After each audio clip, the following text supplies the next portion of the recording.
What is up, YouTube, and welcome to this Flash video. So if you're new to the channel, a like and a subscribe is super appreciated. We're going to be discussing the very big Jude Law Captain Marvel news as well at the end of this video, because, you know, my heart beats for both DC and Marvel. But the Flash this week may have been possibly the best episode, I think, in a very long time. And this was just absolutely amazing. So this is now the origin of the Thinker, as Cisco has now actually dubbed the Thinker, which is pretty awesome, I think. I love the fact when Cisco comes up with the names of these metas, because, you know, they are the real names for them. But this was a really heartfelt origin story here. And it's someone who is not really evil. Eobard Thawne was evil. Savitar was turned evil, and of course Zoom was, you know, evil as well. But this dude, Clifford DeVoe, he wanted to save the world. He wanted to make the world better for everyone, which is a noble cause and is always the original plan of someone who becomes twisted and things like that.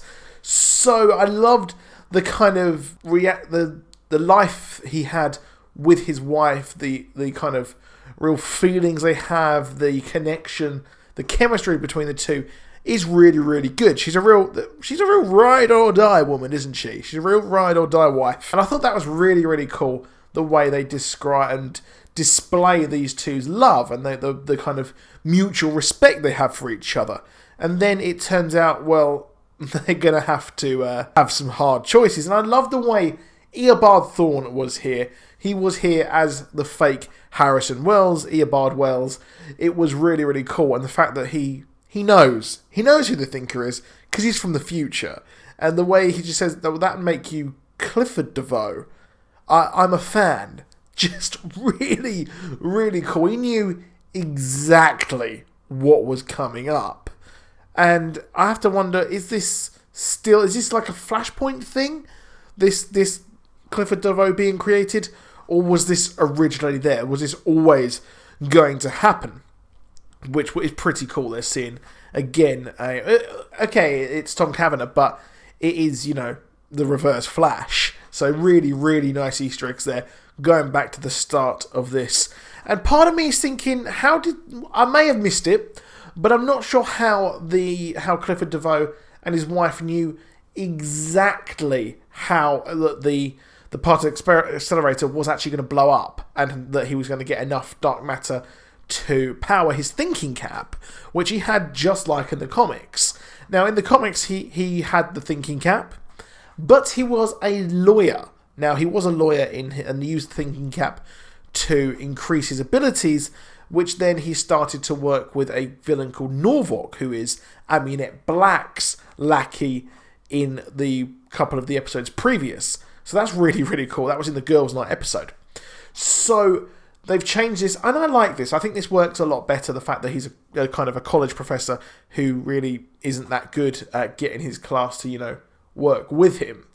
But it's really cool here, and you have to wonder, really, he says he's a history professor, but he knows even before he had the thinking cap, it actually, you know, well, he was good at that kind of stuff. But I really do like the origin here, in the fact that the original particle accelerator did actually give him his powers, albeit there was a couple of real plot points there which I didn't really get. However, one part of this episode I didn't like was how the team did not trust Barry at all. And we had the Flash just sitting there, and we had the Thinker say that if you don't recognize history, if you don't remember history, you're doomed to repeat it, which is Harrison Wells was in a wheelchair. We also had, as well as this, we have the Thinker now in a wheelchair. And you would think that it's kind of mirroring the first season in some ways. And I really do like the way that is working out, because the first season really just was amazing. But I don't like how the team just don't get it. They don't believe him. Iris West, of all people, doesn't get it, and they all kind of side with her, but she has no experience. she has only really properly joined Team Flash as the leader this season. So why is her opinion worth more than Cisco's? Or even Joe's, who is, a police officer. And he called her boss lady, which was cringe. So I don't like her being the leader whatsoever. But that really did get to me. But eventually they do kind of believe him, obviously. But also, I can't help but think, why did Barry just stop? He should have just sped all his way in, through all the rooms, understand everything, and then come back out. So, yeah, a few niggly little kind of plot holes here, in my opinion. But, you know what, overall, it was a really, really good episode, and I really, really did enjoy it. And I love the way that the Thinker, he now has to use this this big chair, which will now allow his body to actually take a respite as his brain is taking too much energy from his body.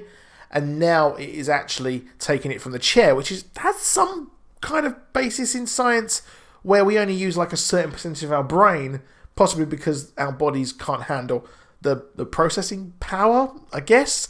I'm not a scientist, but I guess that's kind of how this works. And it really is tragic that he alluded to the weather wizard and people like that who use their powers for bad things, where he was actually given his powers and he wants to use it for good, but now he is starting to slip into being evil in some way. He's created these metas who have killed people, and well, it's all leading up to his plan, which is quite similar to the Jeff Johns era, where he actually plugs in and wants to kind of connect everyone in Central City, or at least Keystone City in the comics, where it's now Central City.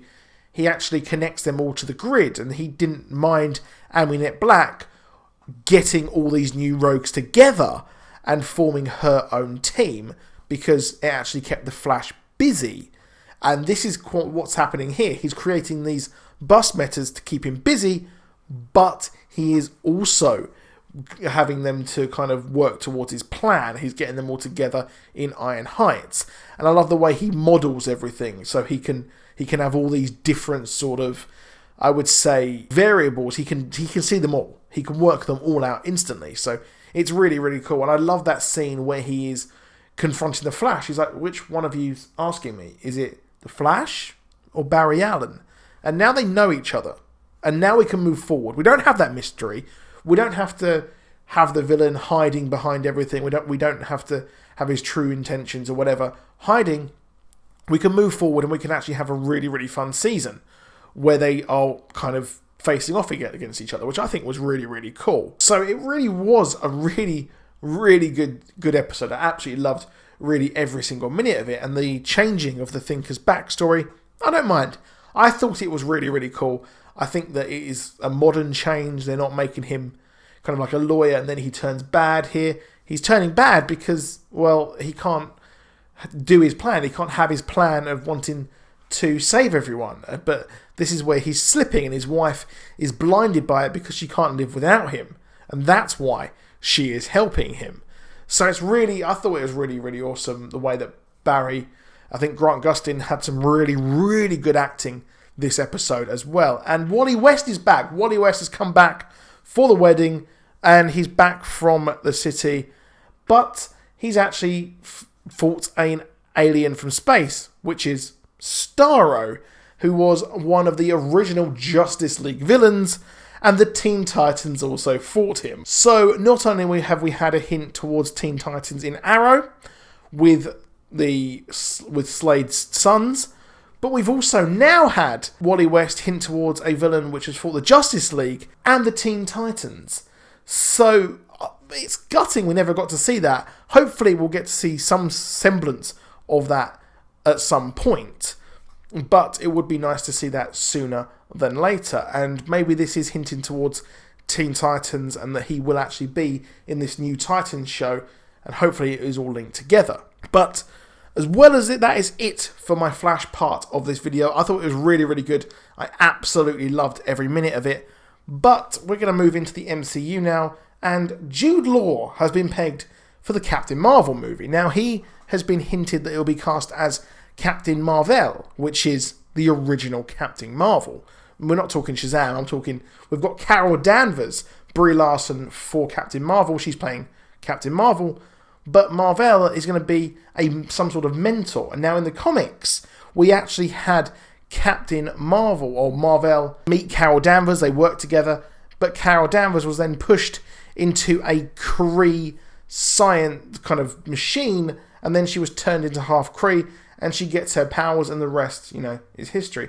Now, Captain Marvel was a Kree as well, so it's really, really cool that the Kree are becoming bigger in this universe. They are going to be in Agents of S.H.I.E.L.D., the new season, more, and we're going to see more of this moving forward. So it's interesting to see where this is actually going to go. I think that what will happen is this will be some sort of an origin story for her. I think we'll see Carol Danvers working at NASA or something with Captain Marvel in his kind of human origin, like kind of disguise, his alter ego, and then they will get the reveal, and then she will later on become who she is. But we've also got the fact that Ben Mendelsohn may be the villainous Skrull, in the movie as well. So a lot of the stuff is looking really, really awesome in this movie. But I do think they might follow the comic books a bit more, and we'll get kind of two lots of stories here. So that's it for this video. Please do drop a like, please do subscribe, and I'll see you soon. Goodbye.